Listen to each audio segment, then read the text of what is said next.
Rarity informed her, pieces of her old self shining through like she was just having another normal conversation.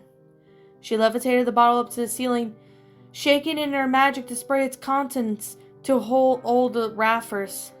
Perhaps I was blind, like the not me pointed out so ever quantity. Perhaps I can't live with the regret, or the guilt for the part I had to play in the destruction and demise of my dearest friends, the apples, and who knows, maybe, just maybe I could finally tell Applejack I loved her. No, love her. As Rarity talked, she made her way over to the old fireplace, levitating an old match from the matchbox on top of the mantel. Without hesitation, she struck the match, wincing a little as a sudden burst of light. She heaved a sigh, lifting the match towards the ceiling with her magic. Rarity! Her fire extinguished. Magic flame catching the rafters before the match dropped into the soaked fabric below. A terrifying, beautiful burst of color and light engulfed the room. Rarity had stood aware of its beauty. She found herself in the wine bottle laying to the side, lifted with her magic, sloshing around to find some liquid remained. She smiled, delighted, poured herself another glass. This time she brought the glass up to her lips and took a taste of the sweet liquid. 1946. A delectable year. I would offer you a drink, but I don't believe the apparitions can drink such fine wine, can they? She asked with another giggle. The house creaked and moaned with the blaze that took hold. Do shut up, will you? I'm trying to enjoy this excruciating vintage. Rarity! Applejack's voice sounded distant, like she was being dragged away. Rarity paid it to no heed. Instead, she opened her burning desk's drawer and calmly withdrew a single parchment. With a quill in her magic, she penned over a simple letter.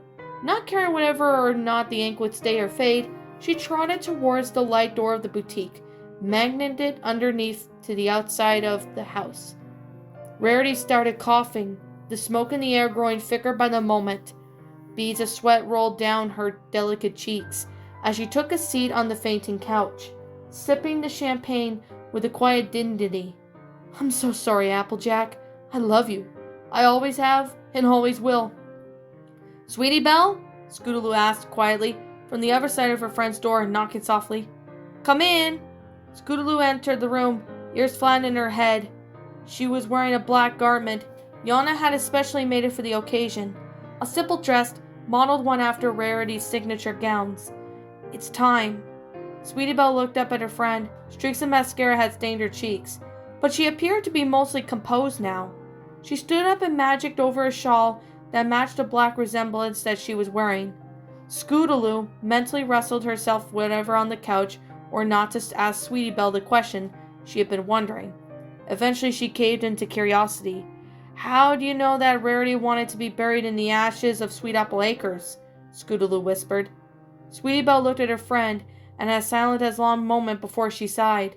She magicked open one of the dresser drawers, retrieved a single parchment paper. She held it in her magic away from Scootaloo's wandering eyes for a moment before surrendering to her friend. They found this outside the boutique. It was a response letter I'd written her. I was convinced she ignored me, but... Sweetie Belle said softly. Scootaloo took the letter softly and examined. She recognized Rarity's perfect penmanship, and she swallowed the lump in her throat as she read. Sweetie Belle, I'm so excited to hear about what you have accomplished in Ponyville while I've been gone. I know I've been expecting more of a response from me, but you know that I'm truly sorry. I want you to know that I love you. I always loved my friends and family in Ponyville, but I cannot bear to be anywhere near that farm. I was there, sweetie. I watched helplessly from the sidelines as it burned. I saw Applejack racing to save her family. Of course in vain. I believed I pushed it from my mind for so long that I convinced myself that it never happened.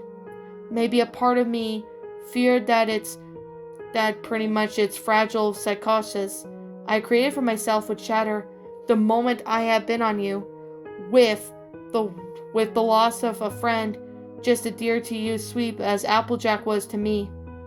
I'm sorry I haven't been for you, sweetie. I should have been there to support when you needed me the most, and I wasn't. Please forgive a heartbroken old mare for many faults. As for your question, I can offer you any advice, but tell her that you love her. Sweetie, for you never know when you'll get a chance again. Learn from my mistakes, dearest Sweetie Belle. I love you. I will always love you. Love, Rarity. Scootaloo set the letter down on the bed, wrapped her hooves around her friend, and Sweetie Belle returned the hug.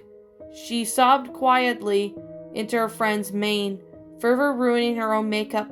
Scootaloo dared not to move or say a word.